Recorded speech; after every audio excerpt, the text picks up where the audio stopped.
Hello.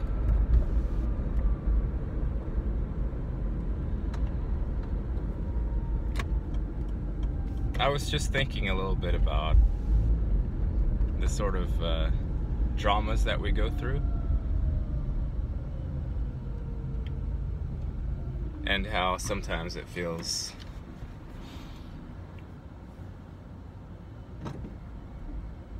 many times it feels like nobody sees me. Nobody knows what's going on in my life.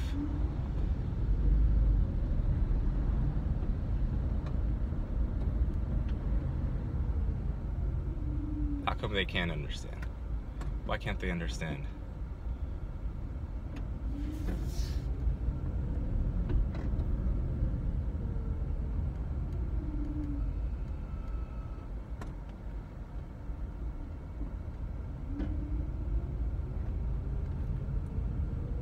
And that's true. Nobody sees. Nobody sees what's going on in your life.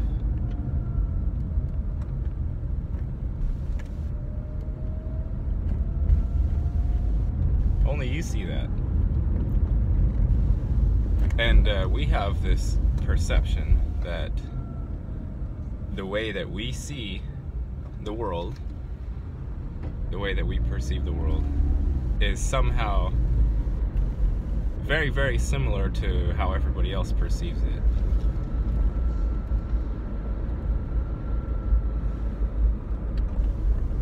And we also get attached to our particular interpretation. And a lot of times we don't want to even let that go to find the more communal aspects of the life, the things that everybody is sharing rather than me personally.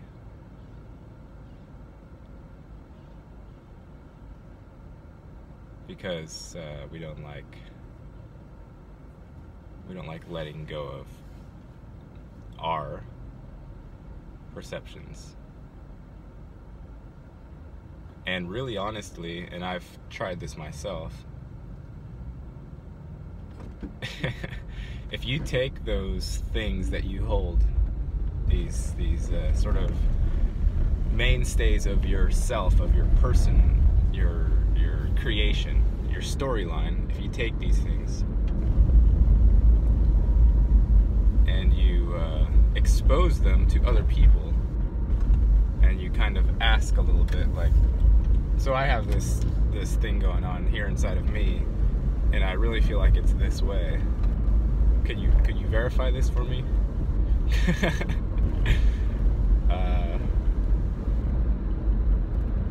For the most part, people are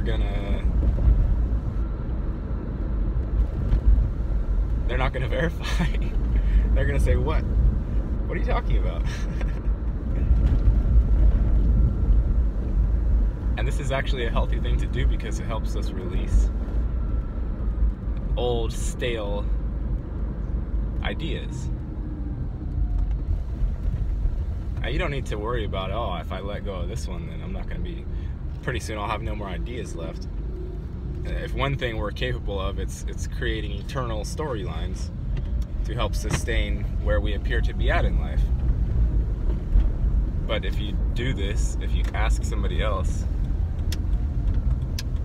what do you think about this? It will inevitably reshape your view. And many times we're just stuck in our own patterns. And we can't see outside of them.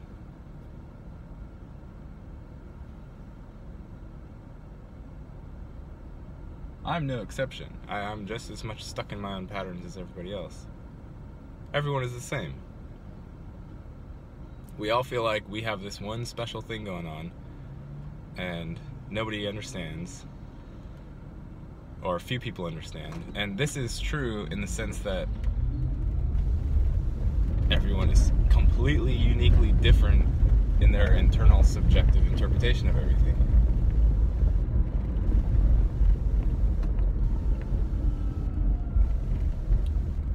So it goes back to the idea of the world being external, an external solidity that doesn't change. Like when that's why I feel this word truth or reality that implies a fixed thing is incorrect. It's not like that.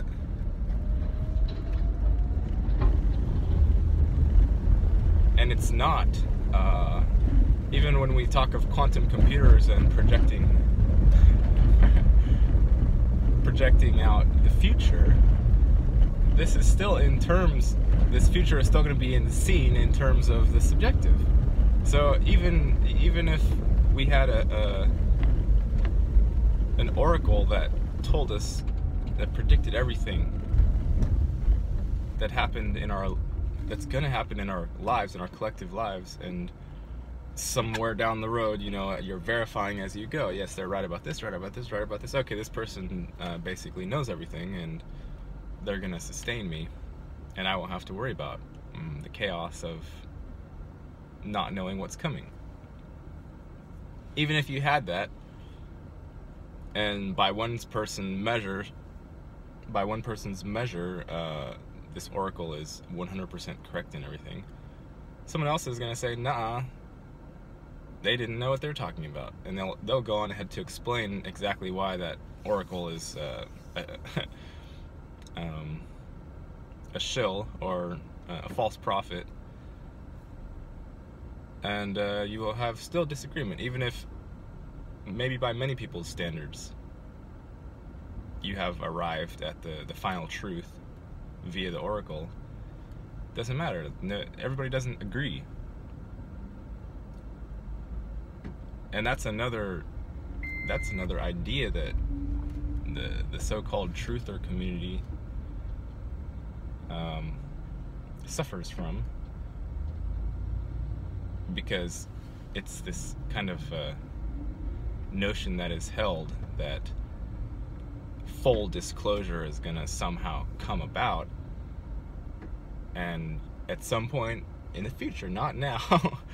Never now. That's the one thing you never want it to be like figured out and done with now, because that'd be too much. So somewhere in the future,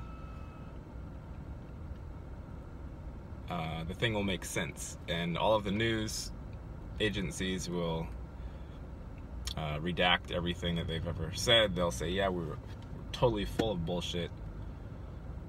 We followed the tune of the dollar, and that was it. And they'll go on to explain why they did that, and they'll probably feel bad about it. And they'll say, from now on, we're only going to report real things.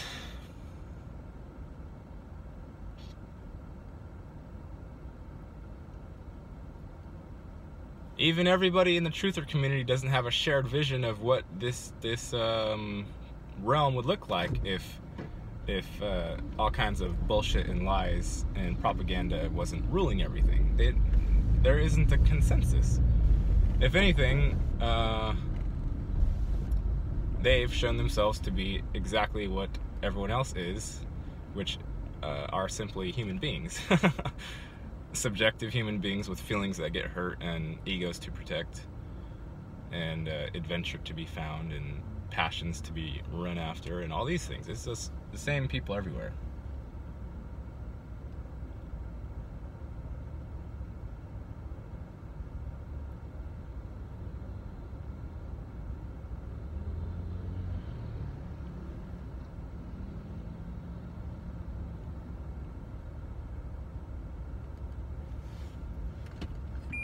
Stuck in the middle of the intersection. This isn't working either.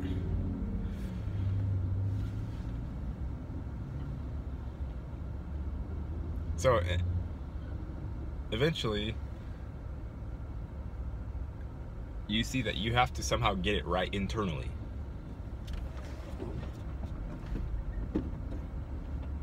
And you see that that's the only thing that's important, is getting it right internally.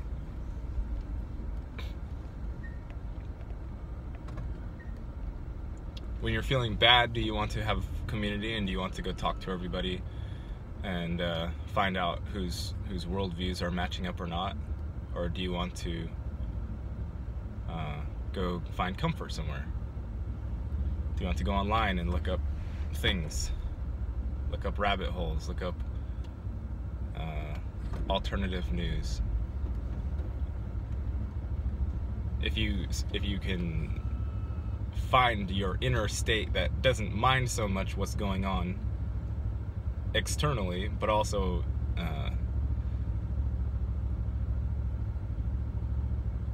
isn't making a huge deal of which particular thing happens, because the wheel of time and whatnot goes on and on, the cause and effect chain. That's not going to stop.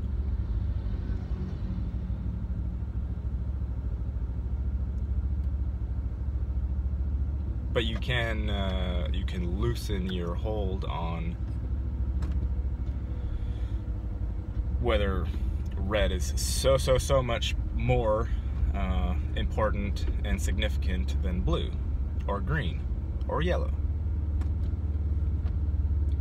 Because eventually, if you're going outside of the spectrum of suffering, and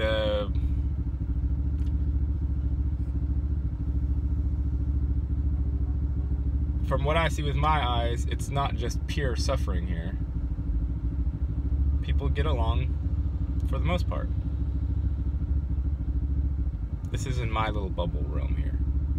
Maybe different other places, but for the most part, people are courteous to each other and they're relatively kind. You know?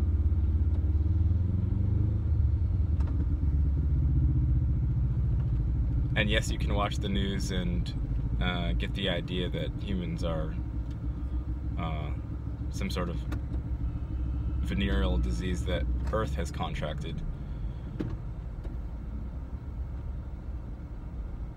But if you actually interact with people, they give you what you give them. So if you give them, hey, guess what? You're getting back. If you're interested in them, they're going to be interested in you. They're more likely to be interested in you. Not necessarily, but the people are a reflection of how you're treating them.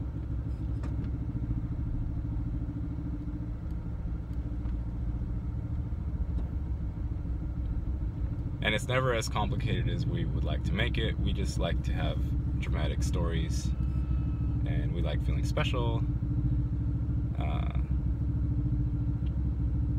That's what we came here for anyway. We came here for experience, and experience is not like that. Experience is up, down, up, down, up, down, go, fly off the cliffs, get saved before you hit the rocks. You know, realize that that was a dream, then realize that it's all a dream, then realize that you're 10,000 layers deep from where you started, and all these other things. These ups and downs keep going and going and going and going.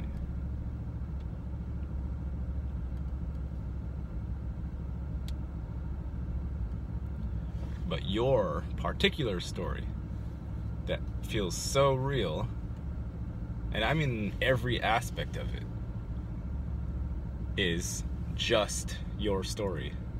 And I'm pretty sure most of us, haven't really done the due diligence of talking to everybody that you know and really unearthing these sort of deeply held beliefs to find out if they match up with others. A lot of the stuff we do is arbitrary.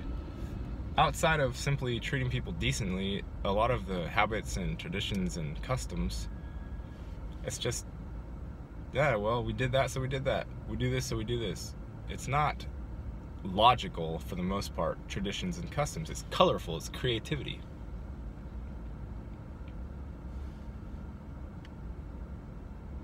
But somehow the humans have, we have gotten this idea that from the original morality, it spilled over from simply be kind to one another, otherwise you're going to get back what you give out. It turned over from that to all of the arbitrary things got sucked up in there. So our sense of taste got sucked up into the morality judgment system, and now people start judging others based on their arbitrary choices of what they're wearing or their style of speech,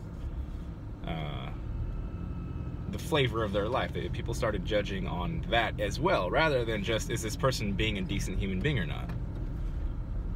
So that's a little bit of the complications of where we have come to at this point.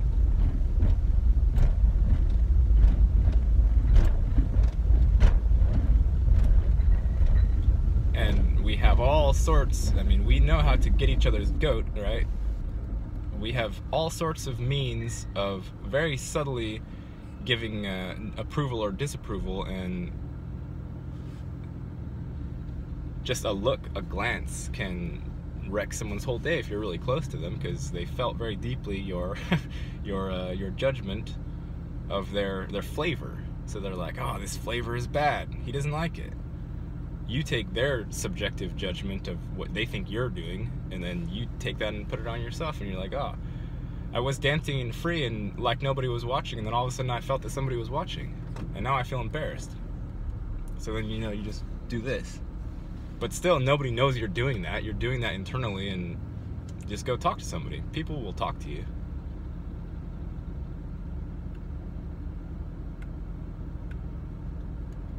It's always good to get those things out.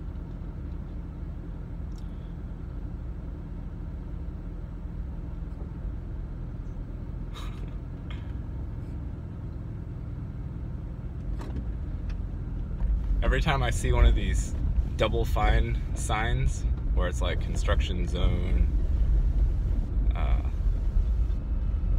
you know, fines are doubled or whatever, it says double fine. I always wanted to get like one of these cheesy Jersey Shore type personalities that, you know, is all done up, and, you know, they do their little pose right by the sign. Double fine. Anyway, gotta go. Peace.